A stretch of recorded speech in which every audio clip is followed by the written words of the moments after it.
오늘은 거꾸로 하나님이란 제목 가지고 하나님 말씀 증거하겠습니다. 우리 이해할 수 있다면 그것은 하나님이 아니다. 우리 1600년 전에, 지금으로부터 1600년 전에 성 어거스틴이 했던 말입니다. 이해할 수 있다면 그것은 하나님이 아니다. 그러나 우리는 신앙생활을 오래 한 사람들 특징이 나는 하나님을 알아라고 생각을 합니다. 나는 하나님은 이러이러한 하나님이야 라고 생각을 하고, 그리고 특별히 또 신앙생활 오래 하신 분들의 특징이 뭐냐면 이성과 합리적인 생각을 많이 합니다. 그래서 구약에 있는 말씀, 우리가 열심히 살고 순종하면 복을 받고 순종하지 않으면 벌을 받고, 하나님께 충성되이 살면 복을 받고 하나님을 거역하면 하나님께 벌을 받는다라고 생각하는 겁니다. 그래서 세상에서 우리는 이렇게 생각해요. 우리가 열심히 살아야, 세상에서 열심히 살아야 우리가 복을 받는다. 그리고 성공한다. 세상에서 함부로 엉터리로 살면 세상에서 하나님 절대 복을 주시지 않는다 라고 생각하는 게 바로 이성적이고 합리적인 그런 신앙관을 가지고 있는 사람입니다. 그런데 어거스틴은 오늘 이해될 수 있다면 하나님이 아니다. 그러니까 원인과 결과가 있는 그런 것은 윤리나 도덕일 뿐이지 우리 이해될 수 있다면 하나님이 아니라는 거죠. 오늘 이 말씀이 바로 이런 겁니다. 아브라함은 오늘 보니까 여러분 쭉 읽었으면 알 거예요. 뭐죠? 아내를 어떻게 했다고요? 여동생이라고 해가지고 바로에게 아내를 팔아먹습니다. 그 죄를 저질러 거짓말을 짓고 죄를 저지릅니다. 그런데 결과는 어떻게 됐어요? 낙타와 나귀와 노비와 모든 소유물을 갖고 복을 받고 돌아옵니다. 여러분, 이게 이해가는 말씀입니까? 우리는 이해가지 않는 말씀을 오늘 접하게 됩니다. 지금까지는 계속 하나님께서는 너에게 복을 준다, 잘못했으면 벌을 주고 그런 하나님이었는데, 오늘 12장 10절로부터는 이상하게 하나님께서 너희가 잘못했음에도 불구하고 너희에게 복을 주는 그런 하나님으로 나타나는 겁니다. 그래서 오늘 말씀의 제목을 거꾸로 가시는 하나님이라는 제목으로 정했습니다. 여러분, 우리 신앙생활 하다 보면 어쨌든 이 땅에 살 때 세 가지 문제에 봉착하게 됩니다. 제일 첫 번째, 오늘 말씀에 나왔듯이 10절에 그 땅이 기근이 들었으므로, 바로 먹을 것이 없는 문제가 봉착하게 됩니다. 뭐죠? 바로 살면서 제일 첫 번째 우리에게 부딪히는 문제는 물질의 문제입니다. 그래서 아브라함은 그 물질의 문제를 해결하려고 어디로 가냐면 애굽으로 갑니다. 이집트죠. 지금의 이집트, 애굽으로 가게 되는 거죠. 물질의 문제. 자기는 족장이고요. 많은 식소를 거느리고 있어요. 낙타, 낙이 다 많이 있어요. 이런 것들을 먹이려면은 물이 있는 곳을 찾아가야 할 수밖에 없습니다. 그래서 이제 자꾸 그가 찾다 이야기를 듣다 보니까 애굽은 물도 많고, 우리 고등학교 때 지리 시간에 배웠지 않습니까? 나일강 삼각주라고, 물이 쭉 흐르다가 맨 마지막 이집트 막판에는요, 물이 계속 갈라집니다. 그래서 그 갈라진 틈으로 곡창지대가 있는 거예요. 그래서 애굽으로 가겠다고 마음을 먹습니다. 먹는 문제에 봉착한다는 거죠. 우리 이런 생각 가질 수 있습니다. 너무 물질만 따라간 거 아니야 라고 아브라함을 비난할 수 있습니다. 옛날에 많은 목사님들 설교에 그랬죠. 목사님들이 뭐라 그러셨습니까? 아브라함은 가야 될 가나안 땅 안 가고 세상 물질을 따라서 애굽으로 갔기 때문에 그런 비난과 공고에 처해 있다. 그럴 수밖에 없었다라고 이야기를 합니다. 목사님들 많이 그러셨죠. 저도 지금 그렇게 얘기하고 있습니다. 굶고 쓰러지고 자빠져 가는데 과연 그 자리에서 가만히 있을 수 있겠습니까? 아브라함은 족장으로서 할 수 있는 유일한 방법이 애굽으로 가는 거라고 생각했을 겁니다. 내가 책임져야 되기 때문에 애굽으로 갈 수밖에 없었다는 겁니다. 우리 옛날 아버지들 보시면 잘 아시잖아요. 저희 아버지도 그러셨는데요. 돈은 10원 한 푼 벌어오지도 않고 맨날 친구들 오시면 술 대접하기 바쁘고 술상 봐오라 그러고, 예? 이런 게 우리 옛날 아버지들의 모습 아닙니까? 옛날에 우리 선교사님들이 한국에 와가지고 가장 놀란 게 남자들이 일을 안 한다는 거예요. 남자들은 도대체 일을 안 한다는 거예요. 그리고 선비들만 있다는 거예요. 자식들은 다 굶어 죽어도 나는 대쪽지조, 내 지조만 지키겠다는 거예요. 공자월 맹자를 하고 있다는 거예요. 그러니까 어떻게 보면 아브라함이 이렇게 애굽으로 간 행동은 저는 솔직히 제 인간적인 입장으로 그렇게 나쁘다라고 생각하지 않습니다. 첫 번째 물질의 문제에 있어서 아브라함은 가장 합리적인 대안을 마련해서 에집트로 내려간 겁니다. 두 번째, 근데 이 물질의 문제도 사실은 누구도 벗어나지 못했던 문제였죠. 예수님도 물질의 문제. 40일 동안 성령에 이끌려, 여러분 마귀에 이끌려서 시험을 받으신 게 아니라요. 성령에 이끌려 시험을 받으실 때도 뭐예요? 제일 먼저 봉착했던 문제가 돌덩이를 떡덩이로 되게 해봐라. 그리고 너 먹어봐. 마귀가 그렇게 시험한 거죠. 물질의 문제, 이 먹는 문제가 해결되지 않으면 결코 어떻게 해결할 수 없는 거예요. 예수님도 그걸 극복하셨으니까 우리도 이 물질의 문제를 해결할 수 있는 물질의 문제를 넘어서야 된다는 걸 예수님이 몸소 가르쳐 주신 겁니다. 두 번째, 가족의 문제입니다. 지금 요즘에 저는 뭐 정치 문제에 대해서 논하고 싶지는 않지만 지금 뭐 장관 후보자 보니까 동생의 동생 부인이면 누구죠? 동생 아니죠. 처남댁이 아니죠. 동생 부인이면 재수씨죠. 재수씨, 이혼한 재수씨 문제, 자기 아내 문제, 자기 딸 문제, 둘째 딸 문제, 자기 부모님 학원하는 문제. 그러니까 이 가족의 문제는 우리가 평생 짊어지고 가야 될 문제라는 거예요. 아브라함도 마찬가지예요. 가족의 문제가 항상 그가 죽는 그날까지 계속 문제가 있었습니다.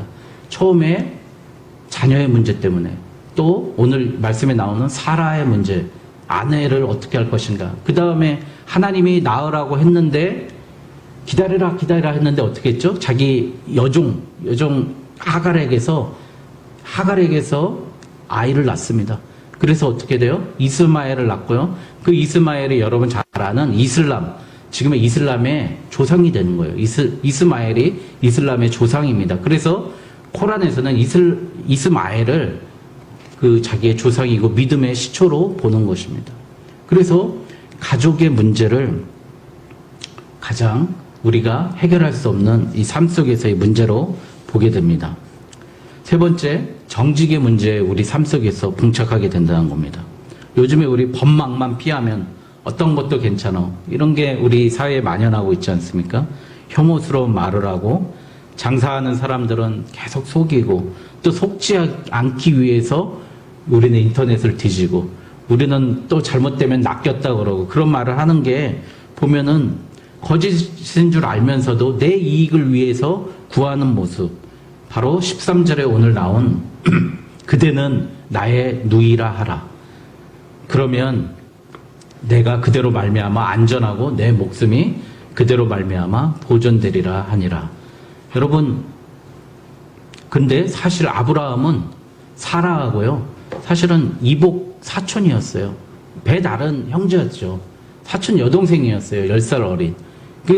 그때 당시에는 근친혼 위주로 했어요. 옛날에 우리나라 또 과거에는 왕족들은 근친혼을 하듯이 이때는 근친에서 같은 형제들끼리 결혼하고 그랬었다고요. 그런데 중요한 것은 뭐냐면 사라가 나랑 결혼한 이상 내 여동생이 아니라 뭐죠? 내 아내라는 겁니다. 우리의 살면서 우리는 항상 이런 문제에 봉착하는 거예요. 내가 거짓말인 듯 아닌 듯, 긴 듯 만 듯, 교회에 와서도 내 이익도 구하면서 하나님도 구하고 이러한 이게 중립적인 모습. 근데 양단에 분명히 하나로 결단을 세워야 되는데 양단 하나 어느 것도 세우지 못하는 거예요. 그러니까 그 중간지대에서 거짓말인 듯 아닌 듯 하는 걸 하면서 사람들을 속여가고 있다는 겁니다. 생각해 보세요. 사라가 어떤 느낌이었을까요? 사라는 과연 어떤 느낌일까요? 나를 사랑한다고 나를 가졌던 그 남편이 나를 팔아버렸어요. 그리고 먹을 것을 취했습니다. 그리고 나는 다른 민족의 다른 왕 밑에 그냥 첩으로 들어가는 거죠. 후궁 정도로 들어가고 마는 것입니다. 이 세 가지 문제를 보았을 때 어떤 교훈이 있을까 한번 생각해 보겠습니다. 우리는 사실 첫 번째, 우리 입은 하나님을 동경하지만 몸은 사실 세상을 동경한다고 합니다. 여러분, 이 단서를 어디서 알 수 있냐면 12장 9절 한번 보시면 점점 남방으로 옮겨갔더라, 이 말씀이 나옵니다. 여러분, 아브라함에게 어디로 했죠? 약속하신 땅이 어디예요? 가나안 땅입니다. 그런데 아브라함은 점점 남방으로 내려갔다 그래요. 남방으로 왜 내려갔을까요? 이스라엘에 있으면 중간에 사막이 있고 그 밑에가 이집트입니다. 그래서 그 밑으로 내려간 곳이 네게브 사막입니다. 사막으로 내려갔어요. 다른 족속들이 진치고 있는 것을 떠나서 자유하고 싶어서 점점 밑으로 내려갔어요. 자기 육신에 이끌려서 내려가 보면서 또 마음은 어디를 향하고 있을까요? 우리는 바로 이집트를 향하고 있는 거예요. 거기에 먹을 것도 많고 부유하고 당시 최고의 문명이 있고 피라미드가 세워져 있는 그 어마어마한 도시. 애굽은 항상 세상을 얘기하는 곳 아닙니까? 그곳으로 가고 싶어 하는 그 마음이 있었을 겁니다. 그래서 아브라함은 그 땅에 기근이 들었을 때 아브라함은 솔직히 애굽에 도달하기도 전에 11절에 보면 그가 애굽에 가까이 이르렀을 때 벌써 이미 알고 있었어요. 가면은 사례를 팔아서 나는 이익을 취할 것이다 라고 얘기하고 벌써 내가 알기에는 그대는 아름다운 여인이라 그대를 볼 때 이르기를 이는 그의 아내라 하여 나는 죽이고 그대는 살리리니 그러니 너 죽을 거니까 나 죽을 거니까 네가 팔려가고 우리 먹고 살게 해줘. 그런 마음이 있었다는 거예요. 아브라함은. 그런데 여러분, 그때 당시에는 그 중동의 풍습은 어떤 풍습이 있었냐면요, 어떤 여자를 취하는 방법이 여러 가지가 있어요. 첫 번째가 돈을 주고 사오는 방법이 있고요. 두 번째가 전쟁에서 싸워가지고 이기면 전리품으로 가져오는 거예요. 그러니까 아브라함은 뭘 택한 거예요? 돈을 받고 팔아버리는 방법을 취하는 겁니다. 가만히 있으면 결국 그 여인은 나는 죽고 그 여인은 종으로 팔려가기 때문에 이 방법을 선택했던 겁니다. 여러분, 우리도 한번 생각해 봐야 돼요. 우리가 입으로만 구하고 귀격하던 예배로만 찾고 있는지 점검해 봐야 됩니다. 아브라함은 결단은 했어요. 하나님께 결단을 했지만 그것을 뒷받침할 수 있는 영적인 힘과 능력이 약했기 때문에 마음은 하나님, 입은 하나님 향했지만 발걸음은 점점 남방으로, 에집트로 향하고 있었다는 겁니다. 두 번째, 우리는 항상 최선을 선택해야 합니다. 힘들어도 최선을 선택하십시오. 여러분, 거짓말인 듯 아닌 듯, 내 것인 듯 내 것 아닌 듯, 그런 노래도 있지 않습니까? 그런 것이 바로 차선입니다. 정직하지 못하니 결국 바로와 그 집에 큰 재앙이 내려집니다. 여러분, 17절 한번 볼까요? 여호와께서 아브라함의 아내 사라의 일로 바로와 그 집에 큰 재앙을 내리신지라. 여러분, 우리가 그리스도인으로서, 기독교인으로서 세상에 함부로 말하지 마십시오. 여러분, 우리 함부로 얘기할 필요 없어요. 그렇게 얘기하는 순간 우리에게 엄청난 책임이 있습니다. 여러분, 그래서 남들 앞에 난 교회 다녀요, 그렇게 함부로 얘기할 필요도 없어요. 사실은 어떻게 보면, 왜냐면은요, 그들이 얘기 안 해도, 내가 얘기 안 해도 나의 삶을 보면 아, 저 사람 예수님 믿는 사람이구나 분명히 알 겁니다. 그런데요, 하나님의 사람이라고 하면서 세상에 나가서 잘못 살면 어떤 문제가 생기냐면 세상 사람이 문제가 생기고요, 세상 사람들에게 피해를 준다는 겁니다.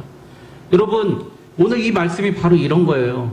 아브라함의 일 때문에, 아브라함의 아내 사라의 일로 바로가 큰 재앙이 임하였다. 여러분, 이 큰 재앙을 연구한 사람들은 바로의 아들이 죽었다, 바로의 아들이 전염병이 얻었다, 이렇게 생각하는 거예요. 그 재앙하고, 왜냐면 출애굽기에 나오는 10가지 재앙하고 동일하거든요.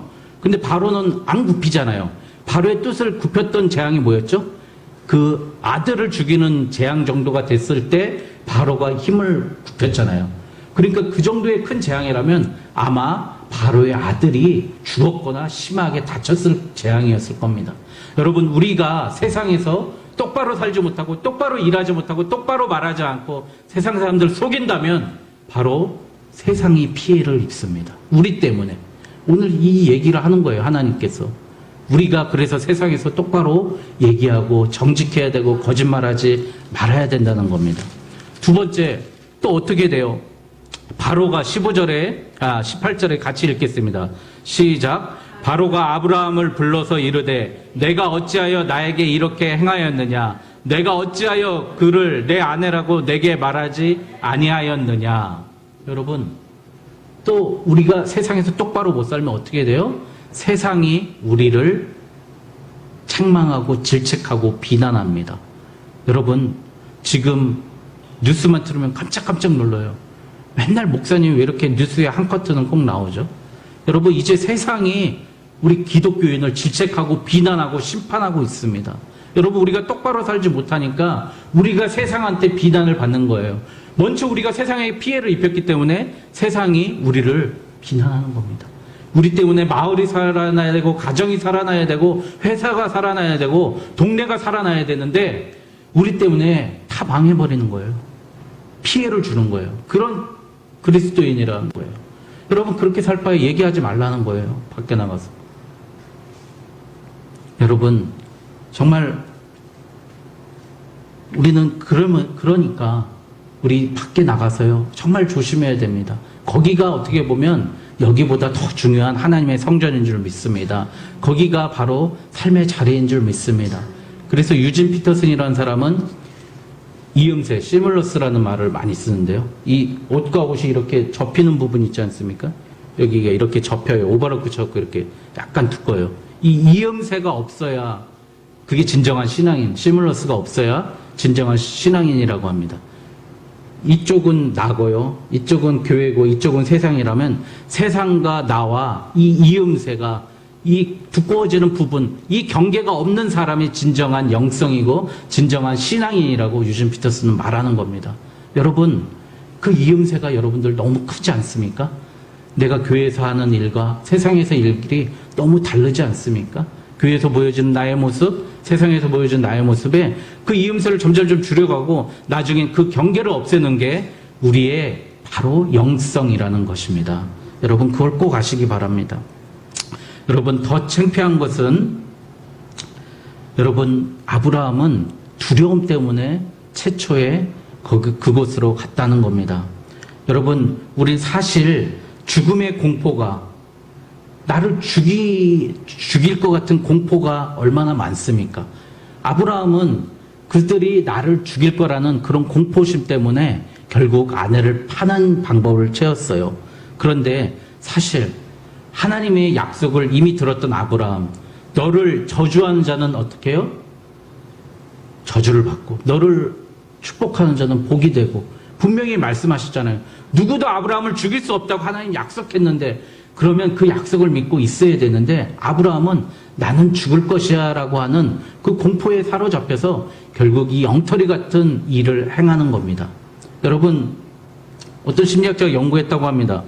일어나지도 않은 일 가지고 걱정하는 것, 그 중에 일어날 확률이 적게는 5에서 크게는 8%밖에 안 된다고 합니다. 하나님을 신뢰하고 믿지 못하니까요, 나를 죽이려 드는 이집트의 바로를 두려워합니다. 이게 바로 우리가 중간지대에 있는 신앙이라는 겁니다. 끝까지 하나님을 의지하고 하나님 믿음의 모습으로 나갔어야 되는데, 아브라함은 나를 죽이려 하는 바로를 더 무서워했던 겁니다. 나의 영혼과 육신 모두를 죽일 수 있는 하나님보다 나의 육신을 죽일 수 있다는 그 바로를 더 두려워했다는 겁니다. 그래서 세 번째, 우리는 믿음으로 사는 사람은 시험이라는 책임이 항상 따른다는 겁니다. 우리 영락교회 한경진 목사님 잘 아실 겁니다. 명동 쪽에 있지 않습니까? 영락교회가. 그 목사님 70세 넘으셔서 이제 은퇴하시면서 이 말씀을 하셨습니다. 제가 오늘 그만둘까 내일 그만둘까 하다가 여기까지 왔습니다. 청년 때부터, 청년 목사 시절서부터 오늘 그만둬야 되나 내일 그만둬야 되나 하다가 여기까지 왔다고 합니다. 여러분, 왜 그만둘까 생각했을까요? 한경림 목사님. 당회를 하는데 이렇다는 거예요. 어느 장로님이 딱 일어나가지고 그랬다는 거예요. 한경진 목사님의 문제점 14가지 해가지고 당회를 하는데 뭐 이건 잘못하고 저건 잘못하고 저건 잘못하고 다 사람들 다 보는데 그 큰 교회에서 우리나라에서 제일 큰 교회였지 않습니까? 읽었다는 거예요. 그럴 때 한경준 목사님 다 듣고 나오시더니 이러는 거예요. 제가 잘못한 건 그거보다 훨씬 많은데 14가지만 말씀해 주셔서 감사합니다. 그렇게 한경준 목사님 말씀하셨다는 거예요. 그런데 한경준 목사님 말씀은 그렇게 하셨겠지만 그 속은 다 들어가지 않겠습니까? 매일 배신했다는 거예요. 그래가지고 후임 목사님한테 저 사람 조심하라고 그것까지 알려줬다고 한경준 목사님 그 평전에 보면 나와 있어요. 누구는 조심해야 되고 누구는 배신하는 사람이고. 그래서 한경준 목사님은 오늘 그만둘까? 매일 그만둘까? 왜? 그 교회를 책임지니까 시험도 동시에 다가온다는 거예요. 여러분 우리는 멀고 아름다운 거 멋진 것만 생각하지 않습니까? 여러분 변호사 얼마나 멋있고 검사, 판사 우리 드라마 요즘에 맨날 변호사, 판사, 검사만 나오잖아요. 얼마나 멋있습니까? 그런데 솔직히 보세요. 저 이렇게 군 검찰 가서도 보고요. 이렇게 변호사도 한번 만나보고 그렇게 해보니까요. 맨날 하는 게요. 입에 담지 못할 말. 뭐 이렇게 성폭행, 사기, 도둑질. 야 그거 깜빵 뭐 벌금 얼마 나와 뭐 나와. 맨날 하는 얘기가 이런 더럽고 우리가 차마 담지 못할 말만 다루는 게요. 그런 사람입니다. 제가 어제 병원 갔는데 병원도 마찬가지예요. 1분에 한 명씩 의사가 만나는데 다 뭐예요? 거기 이비인후과니까 뭐예요? 호흡기 질환 있는 사람, 그 병균 앓은 사람만 1분에 한 번씩 계속 만나는 거예요. 그런데 TV에서는 그런 건 안 하고 맨날 드라이브 하고요. 그쵸? 맛있는 데서 외식하고 여행만 다니는 그런 모습만 보인다는 거죠. 우리 그런 환상만 있는데요. 사실 우리 예수 믿는 사람으로서 구원의 반열에 올라간다고 한다면 그에 따른 책임이 시험이 우리한테 동시에 다가온다는 겁니다. 오늘 아브라함에게 하나님이 묻고 싶은 건 네가 구원받은 백성이고 복이고 축복이면 그 책임을 감당해야 된다고 말씀하시는 거예요. 그걸 알고 있어야 된다는데 그거를 알지 못하는 거예요. 책임은 다하지 않으면서 구원만 이루려고 했던 우리 아름답고 멋진 일을 우리가 부러워하는 그 자리에 가기까지 그리고 그 사람들 얼마나 힘들겠습니까? 여러분 그 책임이 필요하다는 겁니다. 믿음으로 사는 사람은 그래서 책임을 져야 합니다. 여러분 그래서 너희는 거룩한 나라고 왕 같은 제사장이고 하나님의 백성이라고 했을 때 우리는 왕이라는 거예요. 여러분 대통령한테 막 요즘에 욕하면 대통령 너 일로 와봐. 너 감옥에 쳐넣어. 못하잖아요. 얼마 전에 뭐 그런 일 있었잖아요. 인터뷰하는데 너무 듣기 싫은 얘기만 여자 아나운서가 인터뷰하는. 근데 대놓고 못하잖아요. 높이 올라가면 올라갈수록 더 참아야 될 거 많고 더 인내해야 될 게 많고 더 바쁜 거예요. 더 힘든 거예요. 우리 보고 왕이라 그랬어요. 그거는 우리는 높아지기만 원하고 책임을 원하지 않은 거죠. 우리에게 너희는 왕 같은 제사장이라 그랬습니다. 제사장이 뭐 하는 거예요? 내 이웃에게 내가 알고 있는 사람이 죄 지은 것을 내 죄처럼 생각하고 그 죄를 하나님 앞에 드리는 게 제사장이에요. 여러분 다른 사람의 아픔을 가지고 그 하나님께 중보하는 게 바로 제사장이라고요. 여러분 다른 사람의 아픔을 가지고 가야 된다는 겁니다. 여러분 그래서 오늘 말씀의 결론은 하나님은 아브라함을 통해서요 무엇을 말씀하고 싶었을까요? 아브라함의 물질의 문제, 가족의 문제, 책임의 문제, 정직의 문제 모두 다 실패했습니다. 그럼 오늘 말씀의 하나님의 교훈은 무엇일까요? 바로 이겁니다.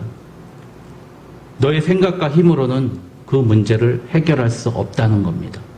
이게 바로 하나님의 신비인 줄 믿습니다.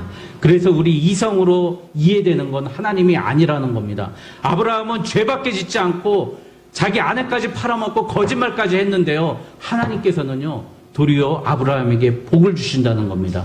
이것을 우리가 아무리 잘못했을지라도 주홍과 같이 붉은 죄를 저질렀을지라도 하나님은 반대로 복 주시는 하나님이라는 거예요. 이런 걸 아는 게요 바로 우리는 영적인 사람이 되는 거예요. 하나님을 본다는 거는요 하나님은 나의 행동 가지고 하는 하나님이 아니라요 하나님이 작정하신 대로 하나님이 나에게 계획하신 그것대로 하나님이 이끌어 가시는 그 하나님을 믿는 게 바로 영적인 사람이 된다는 겁니다. 우리는 세상이 원하는 원리 가지고 신앙이라고 지금 착각하고 있습니다. 내가 생각하는 것 가지고 안 맞으면 저 사람은 신앙인 아니야. 저 사람 믿음이 약해라고 얘기하지만 하나님 그 사람을 통해서요. 하나님은 놀라운 계획을 가지고 계신다는 겁니다. 여러분 그걸 믿는 게 신앙입니다.